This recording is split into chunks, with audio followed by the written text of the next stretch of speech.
guys that were 90 trying to become 53. I appreciate the efforts of a lot of guys out there, the quality of work of a lot of guys out there.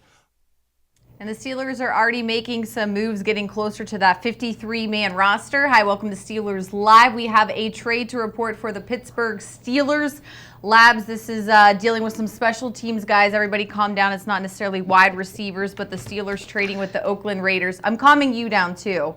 Ryan Switzer is coming here for a 6th-round pick in exchange for a 5th-round pick. That's going to the Raiders for the 2019 draft. So the Steelers are getting Switzer in a 6th-round pick and giving up a 5th-round pick to make this deal happen. Yeah, and when you look at how you expect the teams to do that are involved in this trade, the Steelers expect themselves to be picking late in the every round of the draft in 2019, and the Raiders were not even a 500 team last year, and so you're essentially moving back in a round and getting a player, a return specialist that the Steelers have talked about having one for a while now. The whole idea is to get Antonio Brown off the punt return duties, and now I think they have a very legitimate candidate here, a guy who has been a proven returner in the NFL. As you see, this is Mr. Switzer's punt return for a touchdown last year as a rookie. He also averaged 25 yards per kickoff return, and so I would anticipate him handling both of those jobs Thursday night against the Carolina Panthers at Heinz Field. And you see him there in a Dallas Cowboys uniform. He was drafted last year by the Cowboys in the 4th round, and then he made his way to the Raiders right around draft time of this year. So wasn't there that long. It sounds like from everything I've read up on him, Labs, that he was going to be the odd man out, so this kind of works in the Steelers' favor. Right, and I don't see the Steelers' interest in Ryan Switzer, certainly initially in this process, as anything but a returner.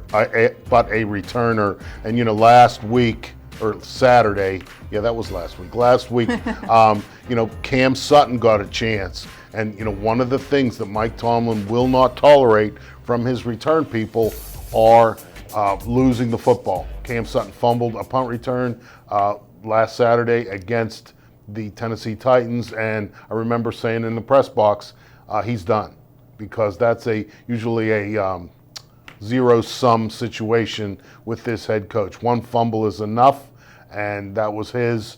And so I assume that the search continued. Ryan Switzer's name must have come up at some point, and the Steelers made what I think is pretty much of a no-brainer, moving back and around essentially to get a guy who already has returned a kick for a touchdown in this league. Worth a shot. All right, and just a quick mention of the corresponding move. Of course, it's already a 90-man roster, so they had to cut someone. That was wide receiver Justin Thomas to make room for wide receiver Ryan Switzer. So we'll see when he gets here, and like you said, look forward to seeing him on Thursday at Heinz Field. Yeah, Justin Thomas was a wishbone quarterback at Georgia Tech. The Ravens tried Keenan Reynolds, who was a wishbone quarterback at Navy. It always seems like a good idea and attractive, because those guys are athletic and, have good short area quickness, and what can we make them into in the NFL? But it never really seems to work out. Keenan Reynolds didn't work out with the Ravens. Justin Thomas, thank you, didn't work out. I'm here for you, Labs. Thanks. I need the help sometimes. Justin Thomas didn't work out for the Steelers. So, again, just a little bit of history. All right, as he mentioned, we have to still talk about that 3rd preseason game as we get ready for a short week. And the 4th one, we're going to take a break. We'll break down the Titans coming up.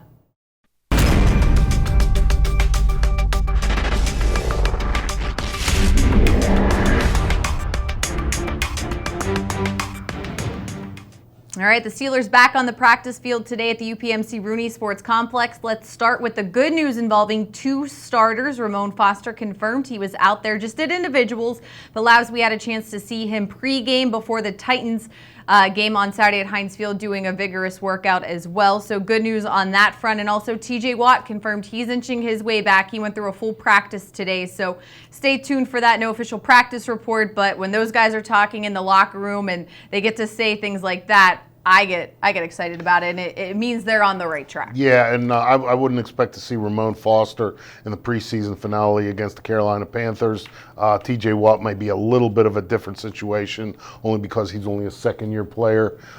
So we'll have to see how it works out once we get closer to game time. All right, just to recap the in-game injuries from the Titans game, there were 3 to mention, all on offense. 2 wide receivers, Marcus Tucker and James Washington, and then Jesse James dealing with a back contusion. So we'll keep a close eye on those 3, especially as we move into Thursday's game.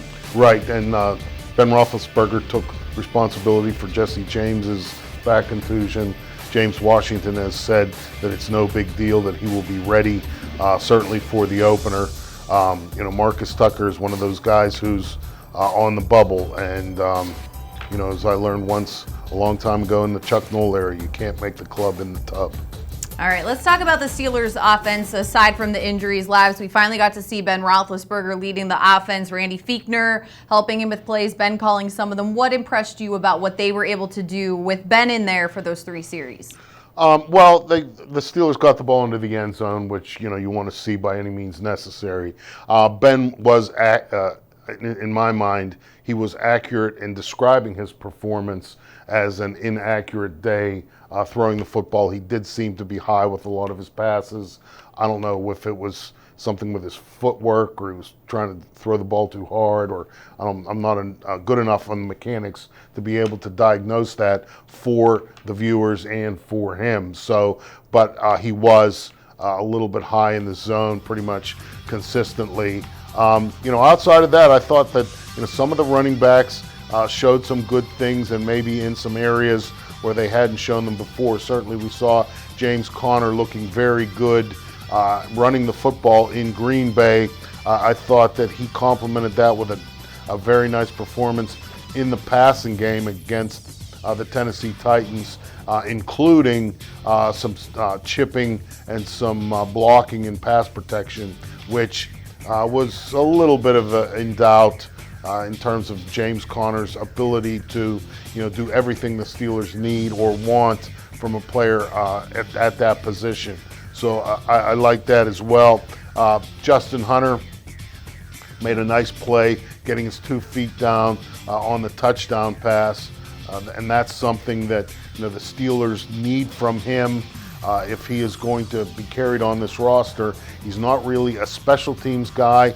He does have the height that would seem to make him a even swap out from Martavis Bryant, who was traded to the Oakland Raiders during the 2018 draft. And I also thought that the first team offensive line did a nice job protecting the franchise because the Titans defense is coordinated by Dean Pease, came from the Ravens. They love to pressure the quarterback, and I'm sure that if Dean Pease still has any friends down there on that staff, they would have loved nothing more than for his defense to beat up the Steelers quarterback, but that did not happen. Yes, good news on that front. Speaking of the quarterback, let's take a listen to him from the sidelines. Well, I think it was a good combination of the no huddle, Randy calling some stuff, me calling some stuff, rotating a lot of guys in, which is good. We did it without AB, without Le'Veon, without Vance McDonald, so we did it without a lot of kind of key guys, and so a lot of guys had to step up and take different spots, and I thought they did a great job of doing that. And Labs, just quickly, what's your opinion on playing guys like Ben Roethlisberger during the preseason? You see some quarterbacks like Tom Brady want to play a little bit more. We saw Aaron Rodgers in their second game. Ben said, I wanted to go in and knock the rust off, but you do always have that risk of injury. Right. I think that there is certainly some value in playing in a preseason game. I like the way that the Steelers did it for these reasons. It's going to be one appearance, and they made sure that Ben just played with the varsity. You don't want anybody else, any of the fringe guys or unnecessarily the young guys. James Washington is a young guy, but your plan for him is to be a part of the primary personnel grouping on offense when the real games start. So you want to get him some reps with the starting quarterback. But guys who might be on the fringe in terms of fighting for an offensive line job or a running back's job, you don't want to see them out there with your starting quarterback, because if they make a mistake again, the other team has big angry people who will be more than willing to take shots at him. It's not so awful that he needs to be not touched like a training camp practice. And in fact, feeling the rush a little bit around him, I believe, is part of what you need to get ready for the regular season. So, yeah, I'm not a big fan of overplaying guys in the preseason, your starters, your key players. But I also don't think you can wrap them in bubble wrap either. The football is a contact sport, and you need some of these guys to take some hits just to remember what it feels like. All right, time for a quick break. When we return, we'll touch on the Steelers' defense against the Titans. Don't go anywhere.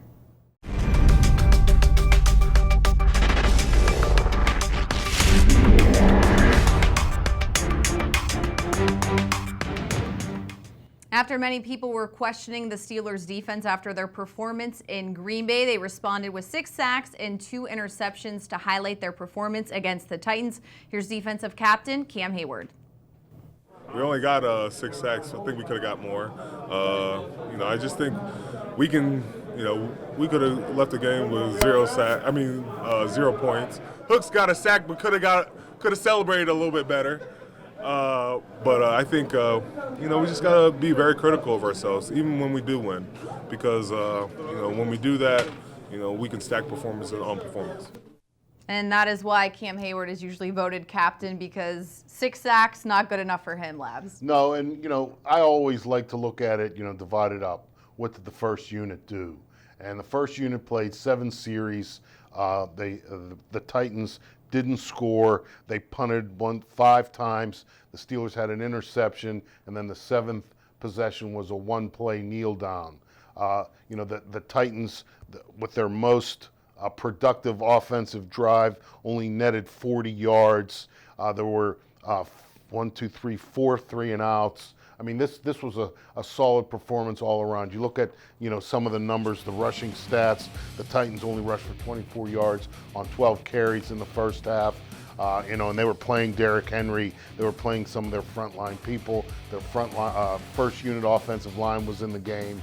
And so I thought it was a very, very nice response, a bounce-back performance from the game against the Green Bay Packers. And the Tennessee Titans, were a playoff team last year. So, it's not like, they're scrubs. So, again, it was a heartening performance by the first-team defense. The caveat being it's only a preseason game. Yes, it is. But, again, you're looking for steps forward. And I think we saw a lot of steps forward by some people, especially on the first-team defense. Speaking specifically, I was going to mention you keep seeing Bud Dupree flying around there. His first game was against Green Bay. Saw a little bit, but I think he really stepped it up, got a little bit more comfortable as we saw him against the Titans. And, of course, always good when you get a sack. Vince Williams also with one. And Stephon Tuitt, I think that was the Tuitt that everybody wanted to see last year after he signed that big contract. So good to see him have a good game as well. Yeah, and it's also worth mentioning in my mind that Bud Dupree was going against Taylor Lewin, the Titans left tackle, who signed a contract this offseason, making him the highest paid offensive lineman in the history of the game. And he's a Pro Bowl player. This guy's he's a legitimate big-time left tackle. And so, what Bud Dupree did, I think you can look at it through the prism of who he played against, just as you would look at it through the prism of who he played against if he was going against some nobody from nowhere. So certainly it's not a finished product by any means. He and T.J. Watt definitely have to get together and get their act, since they're on different sides of the formation now, get their act together, fine-tune some of those things. I don't know that we're going to see a lot of that happening on Thursday night. But, again, there was progress shown from the previous performance against the Packers in Green Bay. That's what you're looking for in the preseason. All right, well, it is a short week. As we said, the Steelers will be practicing tomorrow. No practice on Wednesday, game on Thursday. So that means Coach Tomlin's pregame press conference is happening tomorrow here at the UPMC Rooney Sports Complex at approximately noon. Of course, we'll carry it for you live. And Labs and I will be back at 4 p.m. to break it all down for you. That's going to do it for this edition of Steelers Live. Thanks for joining us. We'll see you tomorrow.